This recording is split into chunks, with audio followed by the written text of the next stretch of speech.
stick tayo dito, tsaka may 3 pirasong itlog. Ngayon gagawa tayo ng soup gamit ang crab stick. Let's go!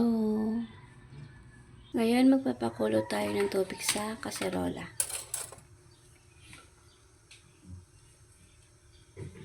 Yan, magbabati tayo ng itlog.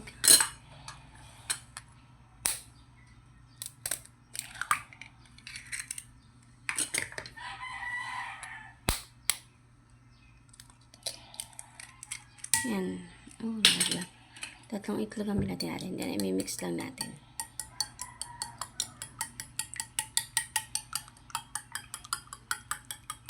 Then, bubuksan naman natin ang ating crab stick. Tatanggalin natin siya sa kanyang balot.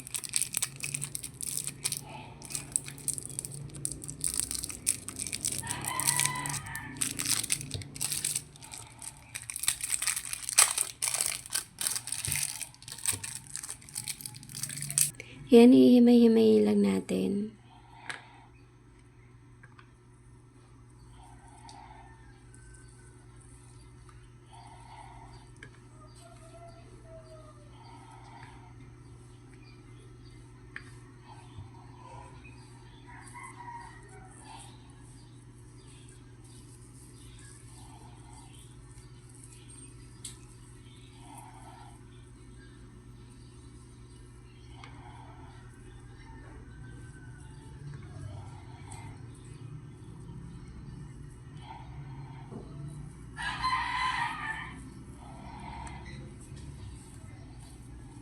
Yan, tapos na natin himayin na ating crab stick.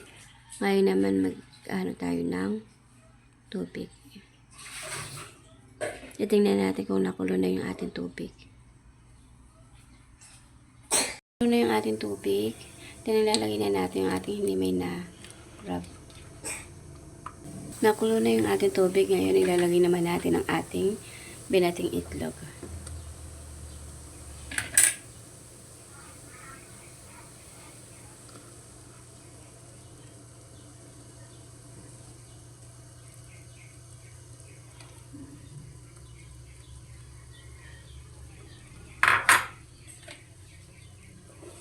Then, i-mix lang natin.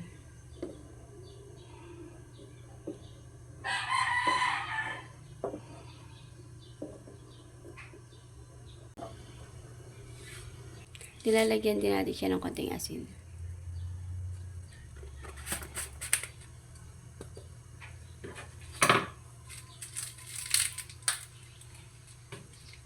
At syempre, ilalagyan din natin siya ng paminta. Then, i-mix lang natin.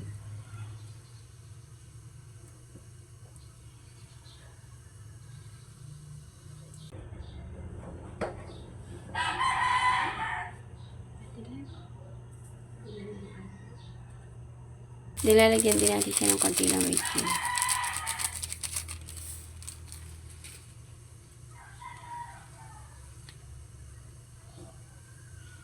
Nilalagyan din natin siya ng konti lang toyo.